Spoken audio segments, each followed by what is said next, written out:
Welcome to त्रिशूल defence academy. I am BL Yadav. बच्चों, आज आपको लोगों के लिए लेकर आया हूँ कुछ इम्पॉर्टेंट्स क्वेश्चंस। जैसा कि आप लोगों ने देखा होगा कि फॉर्म आ चुका है, फॉर्म की डेट भी समाप्त हो गई है, तो अब आप लोगों को थोड़ा सा प्रैक्टिस करवाना बहुत ज़रूरी है, ठीक है। और जैसा कि आप लोग जानते होंगे कि जो ग्रामर से क्वेश्चन हमारा बनता है, वो ग्रामर से क्वेश्चन 3 तरह से बनता है, राइट। ग्रामर से जो क्वेश्चन बनता है बच्चों, ये आप लोगों को पता होगा कि ग्रामर से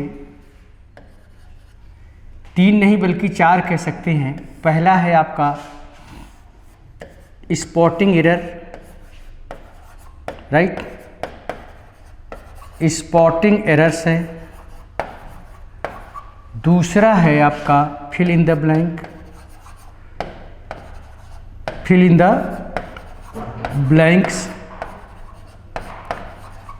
और थर्ड है आपका sentence improvement.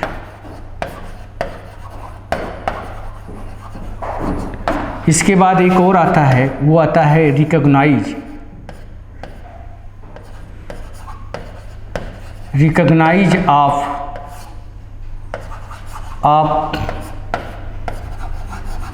Parts of speech, right. ये ग्रामर से जो क्वेश्चन बनता है बच्चों, पहला है आपका ये स्पॉटिंग एरर का है, दूसरा है आपका फिल इन दी ब्लैंक, और तीसरा है सेंटेंस इम्प्रूवमेंट। नंबर 4 है recognise of parts of speech, right. तो ये 3 तरह से आपके एग्जाम में क्वेश्चन पूछे जाते हैं, ठीक है, जो कि ग्रामर का सेक्शन होता है। तो आज हम स्पॉटिंग एरर के कुछ इंपॉर्टेंट क्वेश्चन रखूंगा आप लोगों के सामने, और उसको मैं डिस्कस भी करूंगा, ठीक है। तो आइए कुछ इंपॉर्टेंट क्वेश्चन, तो हेडिंग डालिए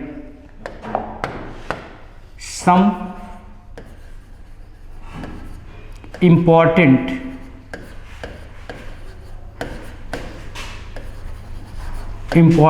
questions, right. Spotting error,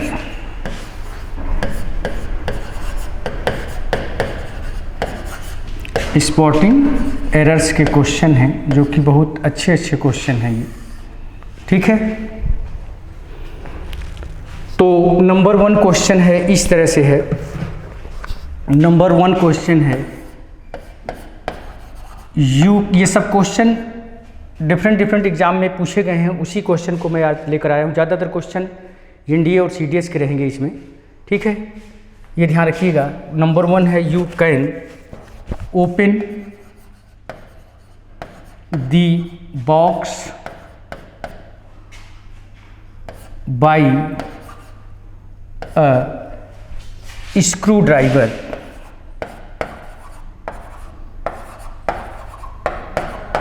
right. इसके बाद लिखा है नो एरर। ऑप्शन ए है, ऑप्शन बी है, ऑप्शन सी है और ऑप्शन डी है, राइट। नंबर 2 क्वेश्चन है इस तरह से, द कोट। नंबर 2 क्वेश्चन इस तरह से है, इसमें दिया है दी ट्राउजर्स that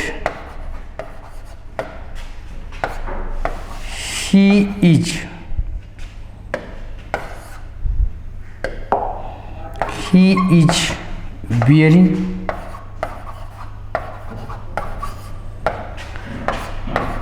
is expensive। इसके बाद लिखा है no error. Option A, option B, option C and D, ठीक है। इस तरह से क्वेश्चन आपके एग्जाम में पूछे जाते हैं। कुछ क्वेश्चंस मैं अभी और लिख रहा हूं, उसके बाद फिर मैं डिस्कस करूंगा, ठीक है। नंबर 3 क्या है? नंबर 3 क्वेश्चन ये है, her mother her mother does not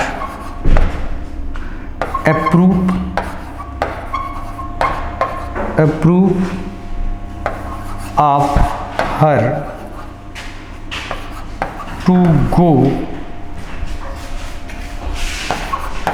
to the party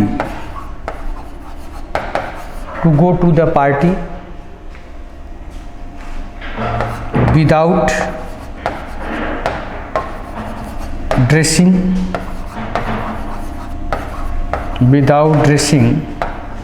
formally। इसके बाद लिखा है फिर आपका नोइडर, राइट। ऑप्शन ए है, ऑप्शन बी है, ऑप्शन सी है और ऑप्शन डी। ठीक है बच्चों, ये 3 क्वेश्चन आपके सामने हैं। पहला कह रहा है कि you can open the box by A screw driver, right. तो जैसा कि आप लोग जानते हैं कि इंस्ट्रूमेंट जो होता है, इंस्ट्रूमेंट्स या टूल्स के पहले बच्चों हम किसका प्रयोग करते हैं? विथ का प्रयोग करते हैं। बाई का प्रयोग क्या होता है? गलत माना जाता है, राइट। तो यहाँ पर कह रहा है क्वेश्चन जो आपका है वो इस तरह से है, क्या है? You can open the box by A screw driver नहीं होगा यहाँ पर क्या होना चाहिए? आपका विथ होना चाहिए। ठीक है, किसका प्रयोग करेंगे? विथ का प्रयोग करेंगे, क्योंकि टूल्स और इंस्ट्रूमेंट के पहले हमेशा क्या लगता है? विथ का प्रयोग होता है। बाई का प्रयोग गलत माना जाता है। अगर लिविंग रहता है, पर्सन दिया हुआ है, तब आप बाई का प्रयोग करोगे। बाई का प्रयोग कहाँ पे करोगे? जब जैसे हमने बोला कि he was beaten by his teacher, अब वहाँ पर क्या आएगा? अब आपका बाई आएगा। जैसे अभी आपके एग्जाम में क्वेश्चन पूछा था इस तरह से, he killed the cat by stone दिया हुआ था, तो वहाँ पर बाई स्टोन नहीं होगा। वह बिल्ली को किससे मारा है? पत्थर से मारा है। तो वहाँ पर बाई स्टोन नहीं बोलोगे, आप विथ स्टोन बोलोगे, क्योंकि स्टोन को वहाँ पर इंस्ट्रूमेंट मतलब टूल्स का इस्तेमाल कर रहा है। स्टोन को टूल्स की तरह आप यूज कर रहे हो, इसलिए ऐसा हुआ है, राइट। तो ये ध्यान रखिएगा आप लोग, ये प्रेपोजिशन का क्वेश्चन है। इसके बाद है क्वेश्चन नंबर 2। क्वेश्चन नंबर 2 कह रहा है कि the trousers that he is wearing is expensive. तो ट्राउजर्स, जैसा कि आप लोग जानते हैं बच्चों कि जो ट्राउजर्स है, सीजर्स है, पैजामाज है, नीकर्स है, बरमुंडाज है, टोंग्स है, ये ऐसे नाउन होते हैं जो पेयर में रहते हैं। और ऐसे नाउन हमेशा क्या होता है? They always take plural verb, right. तो यहाँ पर देखिए ये क्या कह रहा है कि ट्राउजर्स जो वो पहने हुए हैं वो क्या है? बहुत एक्सपेंसिव है। तो यहाँ पर ही के साथ तो इज लगेगा, ये सही है। यहाँ पर इज के स्थान पर आर होगा। क्यों होगा? क्योंकि क्या महंगा है? ट्राउजर्स की बात कर रहा है, ट्राउजर्स एक्सपेंसिव है। तो ट्राउजर्स चूँकि प्लूरल है, तो plural subject takes plural verb, इसलिए यहाँ पर इज के स्थान पर क्या होगा? आर का प्रयोग होगा, राइट। इसके बाद क्वेश्चन नंबर 3 आता है कि क्या कह रहा है कि her mother does not approve of her to go to the party without dressing formally. ये क्वेश्चन आपके एग्जाम का है, एग्जाम में आ चुका है ये, ठीक है। तो यहाँ पर देखिए प्रेपोजिशन में एक रूल होता है। रूल ये होता है कि जो जीरंड होता है, ठीक है, प्रेपोजिशन के बाद प्रेपोजिशन ऑलवेज टेक्स जीरंड। ये ध्यान रखिएगा, इस रूल को लिख लीजिएगा आप लोग। Preposition always takes gerund, comma not infinitive, ठीक है। प्रीपोजिशन के बाद हमेशा किसका प्रयोग करते हैं हम? जेरंड का प्रयोग करते हैं। जैसे अगर हम बोले, हमने बोला कि sea is afraid of falling down, right. Sea is afraid of falling down. अब यहाँ पर देखिए ये प्रेपोजिशन है, प्रेपोजिशन के बाद क्या आ रहा है? जीरंड है, ये सही है। अगर आप इसको ऐसे बोलोगे कि sea is afraid of to fall down, right. अब ये आपका गलत हो जाएगा क्योंकि एक प्रीपोजिशन ये टू थोड़ा अटपटा भी लग रहा है, इसलिए प्रीपोजिशन के बाद जनरली क्या यूज किया जाता है, जीरंड का प्रयोग किया जाता है। ये सही है हमारा, ये क्या है बच्चों, गलत है, ठीक है। तो ये ध्यान रखिएगा। तो वही कंसेप्ट आपके क्वेश्चन में आया हुआ है, क्या कह रहा है कि her mother does not approve of her to go to the party without dressing formally. तो यहाँ पर देखिए ऑफ क्या है, प्रीपोजिशन है। अब प्रीपोजिशन के बाद यहाँ इन्फिनिटिव दिया है, जबकि यहाँ पर जीरंड आना चाहिए, तो क्या होगा बच्चों, गोइंग होगा यहाँ पर, यानी बी ऑप्शन हमारा गलत है। यहाँ पर क्या क्यों, क्योंकि प्रीपोजिशन के बाद हम जीरंड का प्रयोग करते हैं, ठीक है। तो इस तरह से क्वेश्चन आपके एग्जाम में पूछे जाते हैं। तो ऐसे क्वेश्चन की आपको प्रैक्टिस करने की ज़रूरत है। इसके बाद हम कुछ क्वेश्चंस और ले रहे हैं। क्वेश्चन नंबर 4, क्वेश्चन नंबर 4 हमने इस तरह से लिया, इसमें लिया many a men attended the meeting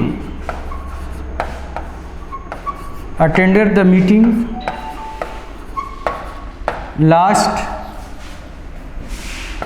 night। इसके बाद लिखा है आपका नोइडर। Option A, option B, option C और ऑप्शन डी। नंबर 5 क्वेश्चन इस तरह से है। नंबर 5 क्वेश्चन में है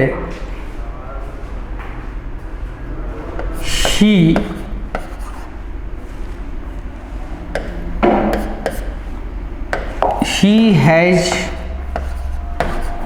to do many works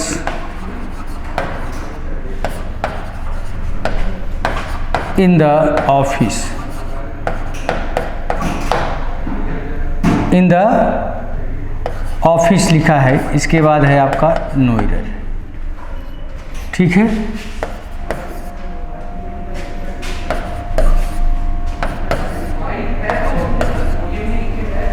ठीक है। नंबर 6 क्वेश्चन इस तरह से है, the condition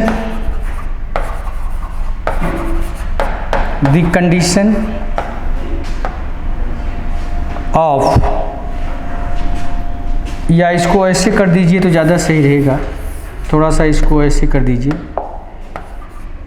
in India working women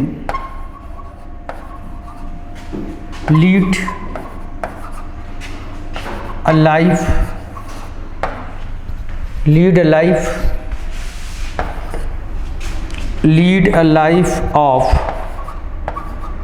dual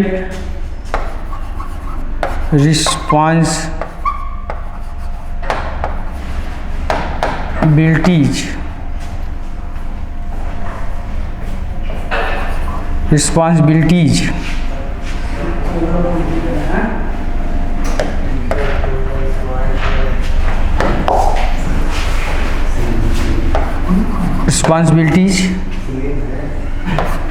when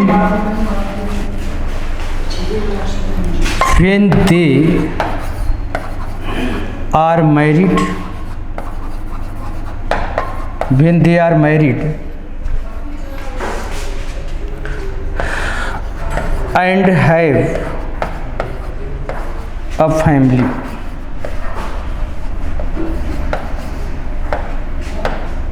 इसके बाद लिखा है no error. Option A, option B, C and D.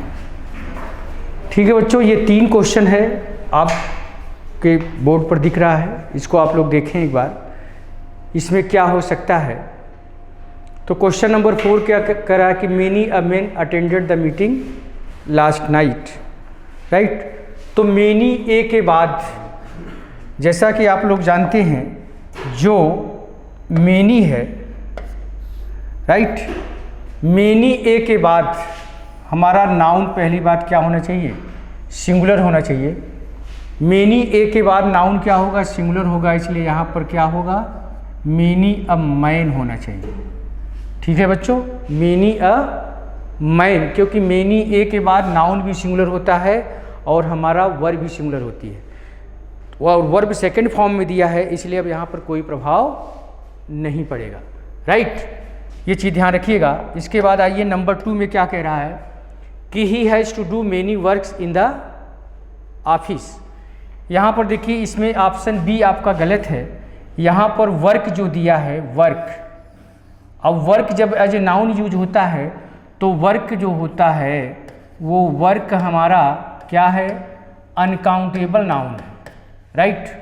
Work uncountable noun है, और आपको पता होगा कि जो मच का प्रयोग होता है, मच का प्रयोग होता है वो किसके साथ होता है, अनकाउंटेबल नाउन। बोलिए, मच क्या लेता है, अनकाउंटेबल नाउन लेता है। तो यहाँ पर मेनी वर्क्स जो दिया है, मेनी वर्क्स के स्थान पर बच्चों यहाँ पर होना चाहिए क्या, मच वर्क होना चाहिए, तब ये सही होगा। इसका मतलब बी ऑप्शन हमारा गलत है। मेनी वर्क के स्थान पर क्या यूज करेंगे हम, मच वर्क करेंगे, ठीक है। और एक चीज़ और ध्यान रखिएगा, इसी से रिलेटेड क्वेश्चन आपके एनडीए में ही बच्चों एक क्वेश्चन और याद आ गया मुझको। इस तरह से पूछा था उसने, फिल इन द ब्लैंक्स में इस तरह से क्वेश्चन पूछा था कि आई हैव गिवन हर, उसके बाद डॉट डॉट करके इस तरह से दिया था, समथिंग समथिंग करके। उसके बाद ऑप्शन ए में दे रहा है मेनी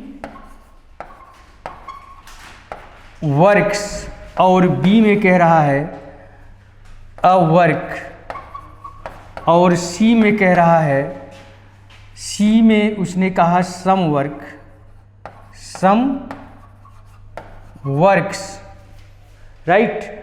और डी में कह रहा था a piece of work, a piece of work, right. तो यहाँ पर ध्यान रखिएगा बच्चों। अब यहाँ पर क्या है क्वेश्चन जो आपका, अब ये जो क्वेश्चन है मेनी वर्क्स, अब वर्क का प्लूरल नहीं बना सकते हो, इसलिए ये गलत है। यहाँ पर वर्क के पहले चूंकि अनकाउंटेबल नाउन है वर्क, वर्क हमारा कैसा नाउन है, अनकाउंटेबल नाउन है, इसलिए इसके पहले हम ए एन बिल्कुल नहीं यूज कर सकते हैं, इसलिए हमारा ये भी गलत हो जाएगा। सम वर्क्स, इसका प्लूरल बना दिया गया, इसलिए ये भी गलत है। तो इस कंडीशन में हमारा जो राइट आंसर होगा क्या होगा बच्चों, अ पीस ऑफ वर्क होगा। क्या होगा, अ पीस ऑफ वर्क होगा। ये चीज़ ध्यान रखिएगा। तो अनकाउंटेबल नाउन के साथ आप मेनी का प्रयोग नहीं करोगे, उसके साथ हमेशा मच आता है। मेनी का प्रयोग हमेशा किसके साथ आता है, मेनी का प्रयोग हमेशा काउंटेबल, मेनी का प्रयोग हमेशा काउंटेबल नाउन के साथ आता है, ठीक है। तो अब यहाँ पर सवाल ये उठता है कि ये जो क्वेश्चन है यहाँ पर देखिए मेनी वर्क्स जो दिया है, यहाँ पर मच वर्क हो जाएगा, राइट। इसके बाद आइए क्वेश्चन नंबर 6। क्वेश्चन नंबर 6 क्या कह रहा है कि in India working women lead a life of dual responsibility when they are married and have a family, right. अब इस क्वेश्चन में देखिए एक चीज बच्चों ध्यान रखिएगा कि आपके एग्जाम में एक क्वेश्चन सिंगुलर से प्लूरल पर जरूर देता है। किस पर देता है, सिंगुलर से प्लूरल पर क्वेश्चन जरूर रखता है, ये ध्यान रखिएगा। तो यहाँ पर जो क्वेश्चन है आपका क्या कह रहा है कि in India working women lead a life of dual responsibility when they are married and have a family, right. तो यहाँ पर ये जो क्वेश्चन है आप देख रहे हैं कि यहाँ पर इसके लिए जो प्रोनाउन यूज कर रहा है वो यहाँ पर दे यूज कर रहा है। क्या यूज कर रहा है बच्चों, दे यूज कर रहा है, वर्ब आर यूज कर रहा है, और यहाँ पर हैव यूज कर रहा है, राइट। इसका मतलब यहाँ पर ये है कि इसका मतलब यहाँ पर ये है कि आप क्या करोगे, इसको प्लूरल बना दोगे तो सब कुछ सही हो जाएगा। बोलिए, क्योंकि ये कह रहा है कि इन इंडिया भारत में कामकाजी महिलाएं, यानी एक महिला की बात वो नहीं कर रहा है, बहुत सारी महिलाओं की बात कर रहा है कि भारत में कामकाजी महिलाएं दोहरी जिम्मेदारियां निभाती हैं जब वे शादीशुदा होती हैं और उनका परिवार होता है। राइट, तो यहाँ पर अगर आप इसको प्लूरल बना दोगे तो सब कहानी सही हो जाएगी अपने आप। ये क्या हो गया, अब ये प्लूरल हो गया। यहाँ पर लीड से लीडर बना है, यहाँ पर ये भी क्या है, प्लूरल है। देखिए अब ये प्लूरल हो गया तो ये प्लूरल हो गया, उसके बाद ये आगे प्लूरल दिया हुआ है तो प्रोनाउन दे, ये भी सही हो गया, ये भी सही हो गया, ये भी सही हो गया। इसका मतलब इसका प्लूरल कर दोगे तो सब सही हो जाएगा। इसका मतलब कि यहाँ पर जो है आपका बी ऑप्शन गलत था। राइट, तो ध्यान रखिएगा बच्चों, एक क्वेश्चन सिंगुलर प्लूरल पर आपके एग्जाम में जरूर पूछा जाता है। ठीक है, अब इसके बाद आइए कुछ क्वेश्चंस हम और ले रहे हैं। क्वेश्चन इस तरह से है, क्वेश्चन जो है इस तरह से है। क्वेश्चन नंबर 7,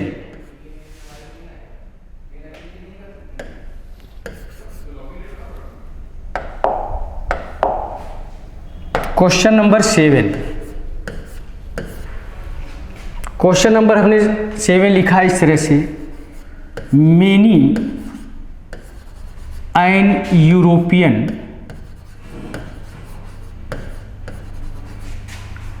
कंट्री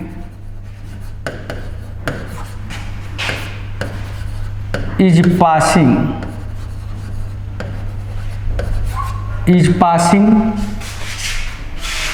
through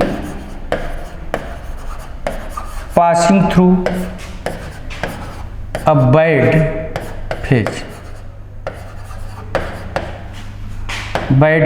इसके बाद लिखा है नो एरर।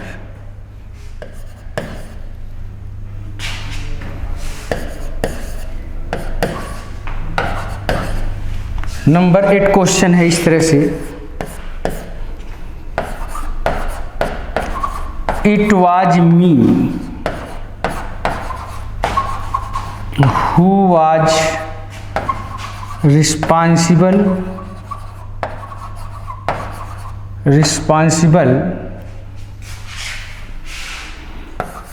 फॉर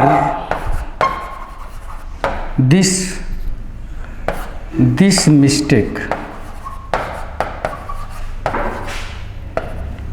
इसके बाद आपका है क्या, no error. Right, option A, option B, option C and option D. देखिए यहाँ पर क्या है, many an European countries passing through a bad phase. Many an European countries passing through a bad phase. Right, अब ये question है तो यहाँ पर आप लोग देखेंगे बच्चों कि ये क्वेश्चन जो है क्या कह रहा है कि यहाँ पर यूरोपियन। अब ध्यान रखिएगा बच्चों, यहाँ पर एक कंसेप्ट ध्यान रखिएगा, उसे आर्टिकल्स में मैं पढ़ाता हूँ। ध्यान रखिएगा, अगर ई के बाद जब आपका यू या डब्लू आ जाए, ई के बाद यू या डब्लू आ जाता है तो उसको हम पढ़ते हैं क्या, यू पढ़ते हैं, और इसके पहले हम क्या लगाते हैं, ए लगाते हैं। ध्यान रखिएगा। राइट, जैसे आप बोलती हो क्या, यूनिवर्सिटी या अगर यूरोपियन, सॉरी अभी इसमें इसे यू वाला मत लीजिए, अभी हम ले रहे हैं इसको, हमने लिखा यूरोपियन आया हुआ है। देखिए ई के बाद यू डब्ल्यू आएगा तो उसको यू पढ़ेंगे, तो यूरोपियन लीजिए या यू लीजिए, ई डब्ल्यू ई, यू का मतलब भेड़, या यूलॉजी भी होता है, EULOGY, यूलॉजी का मतलब प्रशंसा होता है। राइट, अब देखिए जब ई के बाद यू या डब्ल्यू आता है तो इसको यू पढ़ा जाता है, इसलिए सबके पहले क्या लगेगा, ए लगेगा। बोलिए, जब ई के बाद यू या डब्ल्यू आता है तो उसको यू पढ़ा जाता है। ठीक है, तो यही क्वेश्चन है आपका। यहाँ पर गलती जो है क्या है कि यूरोपियन के पहले, मेनी एन यूरोपियन दिया हुआ है तो यहाँ पर यूरोपियन के पहले आप ए लगाओगे, क्या लगेगा, मेनी ए यूरोपियन होना चाहिए, आइन का प्रयोग नहीं होगा। राइट, यही ऑप्शन आपका यहाँ पर गलत है। ठीक है, इसके बाद फिर आइए क्वेश्चन नंबर 8 में। क्वेश्चन नंबर 8 क्या कह रहा है, it was me who was responsible for this mistake. Right, तो यहाँ पर बच्चों ध्यान रखिएगा, verb to be and pronoun, verb to be and pronoun का एक कंसेप्ट ये होता है कि वर्ब टू बी के बाद सब्जेक्टिव केस आएगा कि ऑब्जेक्टिव केस आएगा। तो जैसे आप बोलते हो कि अगर मैंने बोला कि यह मैं हूँ तो इट इज़ आई सही है कि इट इज़ मी सही है। तो ध्यान रखिएगा, वर्ब टू बी के बाद जनरली सब्जेक्टिव केस का प्रयोग किया जाता है, ऑब्जेक्टिव केस का प्रयोग गलत माना जाता है। ये यहाँ पर ध्यान रखिएगा, थोड़ा सा मैं इसको डिस्कस करना चाहूँगा। जैसे आपका होता है ये सब्जेक्टिव और उसके बाद क्या है ऑब्जेक्टिव, राइट। तो इट इज आई सही है कि इट इज मी सही है, इट वाज दे सही है कि इट वाज देम सही है, या इट इज सी सही है कि इट इज हर सही है। ठीक है, तो ध्यान रखिएगा बच्चों, ये आपका यहाँ पर ये फॉर्मल होता है और ये आपका इनफॉर्मल है। क्या है? इनफॉर्मल है। हालांकि ब्रिटिश में ज़्यादातर ये वाला बोला जाता, अमेरिकन में ज़्यादा ये बोला जाता है, लेकिन हम लोग क्योंकि ब्रिटिश इंग्लिश फॉलो करते हैं इसलिए हम सब्जेक्टिव केस ही लेते हैं। इसको हम प्रूव भी कर सकते हैं कि क्यों ऐसा होता है। जैसे मान लीजिए कि अब आपको सेंटेंस बनाना है, आपने बोला कि यह मैं हूँ जो गरीबों की सहायता कर रहा हूँ, तो आप क्या बोलोगे? It is I who I am helping the poor. It is I who I am helping the poor. और एक स्टूडेंट ने इसको ऐसे बोल दिया, it is me who I am, बोलो भाई, हेल्पिंग द पुअर। ठीक है, अब यहां पर देखिए क्या होगा। आपने क्या किया? It is I who am helping the poor. यहां पर देखिए बच्चों, जो आई एम लगा हुआ है वो उसका सब्जेक्ट कहाँ है? उसका सब्जेक्ट ये है। ठीक है, इसलिए अब ये सेंटेंस सही है। लेकिन यहाँ पर जो आप आई एम लिखे हो, अगर इसका आप सब्जेक्ट देखोगे तो ये तो होगा नहीं, क्योंकि यहाँ पर इसको तो आपने ऑब्जेक्टिव केस में रख दिया है, राइट। यहाँ पर इसको आपने कैसे रख दिया है? ऑब्जेक्टिव केस में रख दिया है। अब आप यहाँ पर आई एम का प्रयोग नहीं कर पाओगे सही से। क्यों? क्योंकि वर्ब हमेशा अकॉर्डिंग टू वर्ब आती है, अकॉर्डिंग टू सब्जेक्ट। वर्ब कैसे आती है? वर्ब का प्रयोग हमेशा सब्जेक्ट के अनुसार किया जाता है। जैसा सब्जेक्ट होगा वैसी वर्ब होती है। अगर सब्जेक्ट सिंगुलर है तो वर्ब सिंगुलर, अगर सब्जेक्ट प्लूरल है तो वर्ब प्लूरल होगी। लेकिन यहाँ पर अगर आप ऑब्जेक्टिव केस रख दोगे तो ये सेंटेंस गलत हो जाएगा।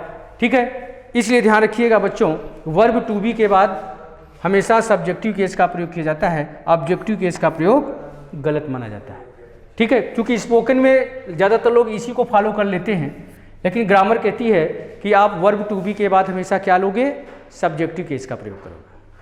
ठीक है, तो यही क्वेश्चन है आपका, आपके जो एग्जाम में पूछा है। यहाँ पर